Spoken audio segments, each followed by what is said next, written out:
नौकरानी बनी बहू। जानकी समरपुर शहर में रहती थी। एक दिन घर की नौकरानी विमला रसोई में काम कर रही होती है और जानकी बड़ी ही खुशी से उसके पास जाती है। अरे विमला, कल मेरा छोटा बेटा कमल आ रहा है अपनी पढ़ाई पूरी करके, तो तुम जरा जल्दी आ जाना, उसका मनपसंद खाना बनाना है।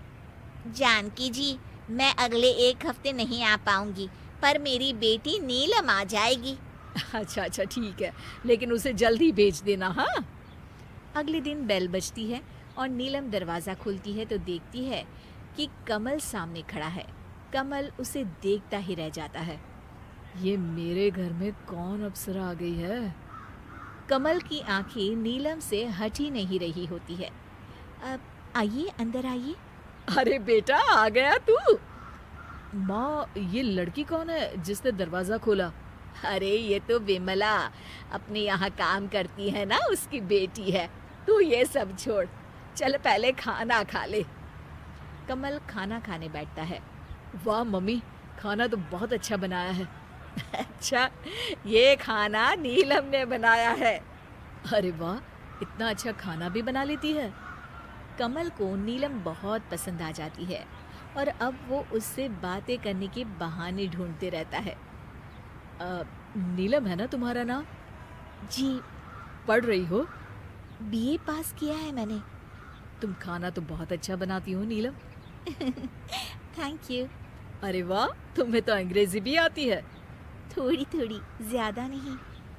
कमल धीरे धीरे नीलम की तरफ आकर्षित होने लगता है और वो अपने दिल की बात अपनी माँ से कहता है। क्या? तेरा दिमाग तो खराब नहीं हो गया ना कमल? नीलम इस घर की बहू नहीं बन सकती। ठीक है माँ, अगर आप उसे नहीं अपना सकती तो मैं जा रहा हूँ इस घर से, पर शादी करूंगा तो नीलम से ही करूंगा। कमल की जिद के आगे जानकी को झुकना पड़ता है और नीलम अब जानकी की छोटी बहू बन जाती है। नीलम जैसे ही पैर छूने के लिए झुकती है, जानकी पीछे हट जाती है। अरे मैडम नहीं, अब तो इस घर की बहू बन गई है। अब तो मैडम की जगह सासू माँ बोलो। हाँ मैडम। सासू माँ, मैं भूल गई थी। नीलम, अब तुम नौकरानी नहीं रही तो तुम इस घर के तौर तरीके भी सीख लो। जी मैडम। सॉरी सासू माँ। एक दिन जानकी की पड़ोसन उसके घर आती है। अरे आओ आओ उषा। ये लीजिए चाय आंटी। अरे लाओ भाई लाओ। जैसे ही नीलम जाने लगती है, उषा उसे रोकती है। अरे बहू, हमारे पास तो बैठो। नीलम जमीन पर बैठ जाती है। अरे बहू, जमीन पर क्यों बैठी हो? ऊपर सोफे पर बैठो ना। नहीं नहीं सासू माँ, मैं यहीं ठीक हूँ। ओफो बहू, ऊपर बैठो, जमीन पर नहीं बैठते। अब तुम नौकरानी नहीं रही, क्यों भूल जाती हो बार बार? अरे अभी अभी नौकरानी से इतने बड़े घर की बहू बनी है, तौर तरीके सीखने में वक्त तो लगेगा ना। वैसे नीलम, कितना पढ़ी हो तुम? नीलम घबरा जाती है। जी बीए की है। अच्छा, हिंदी मीडियम में ही किया होगा फिर तो। उषा, ये बिस्किट ट्राई करो ना, अभी मेरे पति लंदन गए थे ना तो वहीं से ले आए थे। ये सही है जानकी, बिस्किट लंदन वाले और बहू लोकल। जानकी को ये सब सुनकर बड़ा बुरा लगता है। अगर ऐसे ही चलता रहा तो मेरी तो मोहल्ले में बहुत खिल्ली उड़ाई जाएगी। नहीं, मैं ऐसा नहीं होने दूंगी। जानकी नीलम को अपने पास बुलाती है। बहू सुन, आज से तेरी ट्रेनिंग शुरू है। आज से मैं तुझे इस घर के तौर तरीके और कैसे सबके सामने बैठना उठना है सब सिखाऊंगी। ठीक है सासू माँ। सबसे पहले तो ये याद रखो कि कभी भी जमीन पर नहीं बैठते हैं।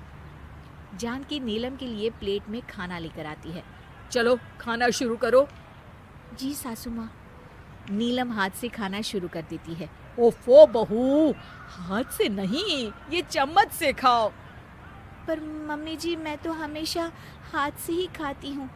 अरे वो शादी से पहले की बात थी बहू। चलो पकड़ो चम्मच। जी सासू माँ। जानकी नीलम को धीरे धीरे हर चीज़ की ट्रेनिंग देती है।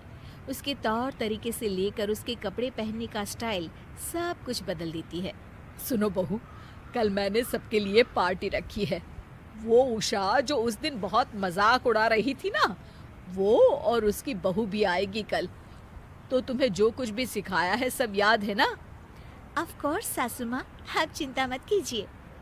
अगले दिन पार्टी में उषा अपनी बहू को लेकर आती है। उसकी बहू बड़ी ही स्टाइलिश होती है। जानकी, ये है मेरी बहू रीटा। ओहो, कैसे हो बेटा? I am fine aunty, how are you? मैं भी ठीक हूँ।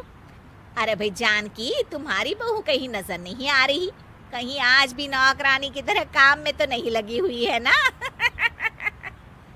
तभी वहाँ नीलम आ जाती है। उसने एक बहुत ही स्टाइलिश साड़ी पहनी होती है और वो मेड के साथ आती है। Not at all aunty. By the way, आपका नेकलेस मुझे बहुत अच्छा लगा। लास्ट टाइम जब आप आई थी तब भी यही पहना था ना आपने? Never mind, have some cool drink. Nisha, सबको कोल्ड ड्रिंक सर्व कीजिए। उषा ये सुनकर मुंह बना लेती है। जानकी मुस्कुराने लगती है और नीलम का कॉन्फिडेंस देखकर वो बहुत खुश हो जाती है।